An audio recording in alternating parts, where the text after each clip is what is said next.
there, it's Leanne from Curriculum Solutions Center, and this video today is writing a philosophy of education. So I am developing this video specifically for a course I'm teaching called Professional Viewpoints, and the first assignment is writing a philosophy of education, and I scoured YouTube over the course of several days looking for a really great video that just kind of gave a quick breakdown of what on earth is a philosophy of education. And I found some things that were boring and some things that were way too long. And like I always do when I can't find what somebody else has done that I like, I end up having to do it myself. So here we are today talking about writing a philosophy of education. And if we think about this in its most simple form, your philosophy of education is how you feel about teaching and learning. It's why you got into this field. It's what brought you here, what draws your passion, what makes you excited about it, and basically why you do what you do and how you do what you do. It's usually grounded in some theoretical background, and if you're taking the Professional Viewpoints class, you better align yourself with one of at least 10 different psychologies of learning or theories of learning, or viewpoints that have come up over the years. So we think about, where the research in education is, and then where you, as a practitioner, are going to take it. And you think about it, who's going to read this thing? Because I've honestly had people ask me that, and they say, why do you make us do this, Leanne? And I say, well, first of all, the first round of folks who are always going to ask for a philosophy of education are potential employers. Every teaching job that I have applied for, whether it was after school, summer camp, daycare, K-12 education, and even university positions, they want to see your philosophy of education. If you're still a student, even a continuing education student, your professors and your instructors definitely want to see it. I have submitted it at the undergraduate and graduate level. Parents in your program, I've actually had parents approach me and say, do you have a written document of your philosophy of education? Not my parents, parents of my students, I guess I should clarify. But most importantly, this is a document that you write for you. It's that moment where you're like, I like this teaching thing. It feels kind of good. It makes me kind of happy. But it really makes you sit down and think critically about your professional practice and critically think about what is important to you as an educator. It's an extremely valuable reflective process, and it's also part of documenting your growth and development as an educator. So I can tell you that I wrote my first philosophy of education in my first year of undergrad at Susquehanna University. And that was a number of years ago. I'm not going to say quite how many, but it's definitely more than 15 now. Yeesh. I look at that, I compare it to what I wrote for a portfolio I submitted at Mercyhurst College where I finished my undergrad. I compare it to what I saved in my folder of when I was looking for jobs after graduation. And I compare it to what I submitted in my graduate education portfolio. And while I was developing this Professional Viewpoints class, I decided I really need to rewrite mine because I just changed. In all of these years in education and all the time I've been in, I'm not the same teacher I was when I started. I'm not the same teacher I was when I was a student teacher. And I'm sure in 5 years from now, I'll probably be different again because it's important to document that growth. And it's important to see how our viewpoints have changed over the years. So you're like, all right, Leanne, you told me who's going to read it. You kind of blathered on about why I should write it. But what do you write? And this is something that people struggle with because it is a personal thing. And it is something you're like, I don't know why.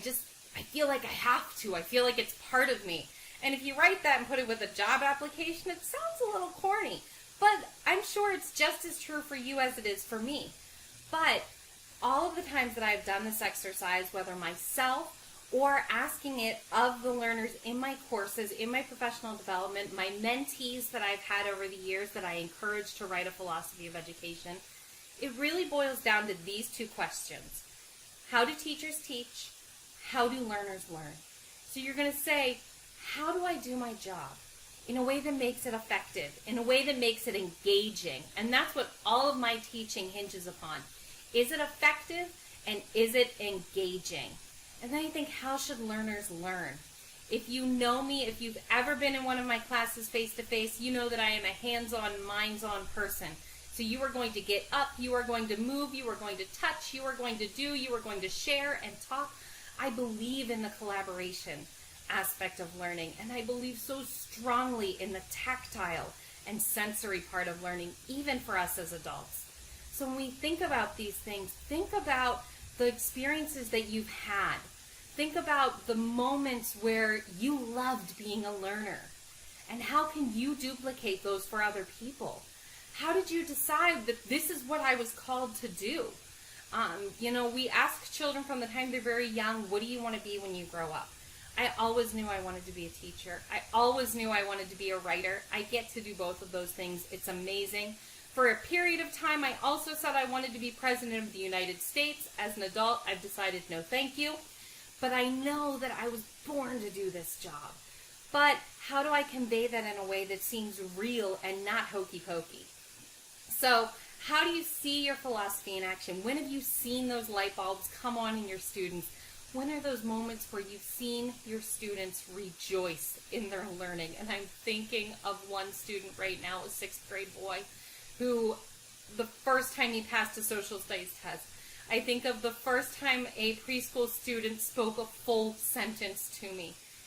He said, "I'm sorry, Miss Kramer," because he dropped paint on my shoe, and I still have those paint-stained shoes.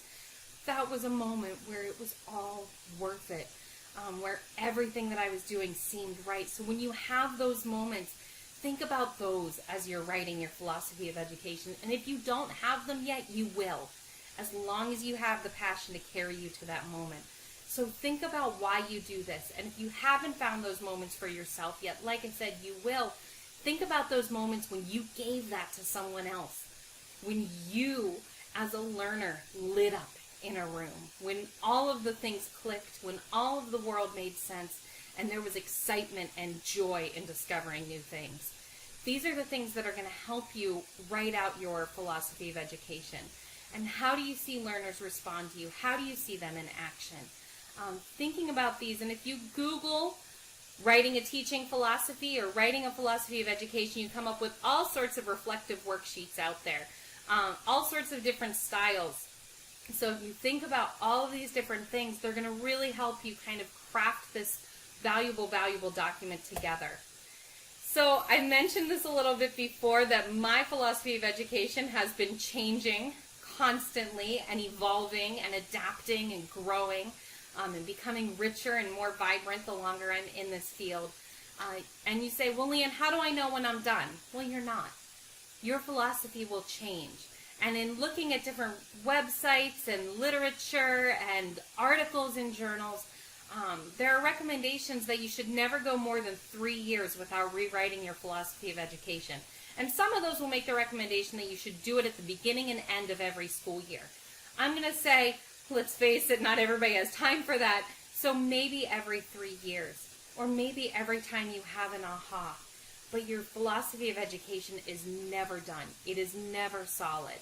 And as long as you can keep accepting that you're going to learn and grow, that's an important part of your philosophy too. So thanks for watching the video today. Hopefully you have some great ideas. You can get started on writing your philosophy of education. If you're in the Professional Viewpoints class, you better get it written and submit it. But just remember that I am a believer in mastery learning. That's part of my philosophy. So you are welcome to submit an assignment to me over and over and over again until we are both comfortable that you've gotten it right. So feel free to connect with Curriculum Solutions Center on all of the social media platforms below. I look forward to connecting with you. I'd love to hear from you. Maybe don't call me at 3 o'clock in the morning. I'm in the Eastern time zone. But have a great rest of your day, or if it's very, very late, have a great tomorrow, and thank you so much.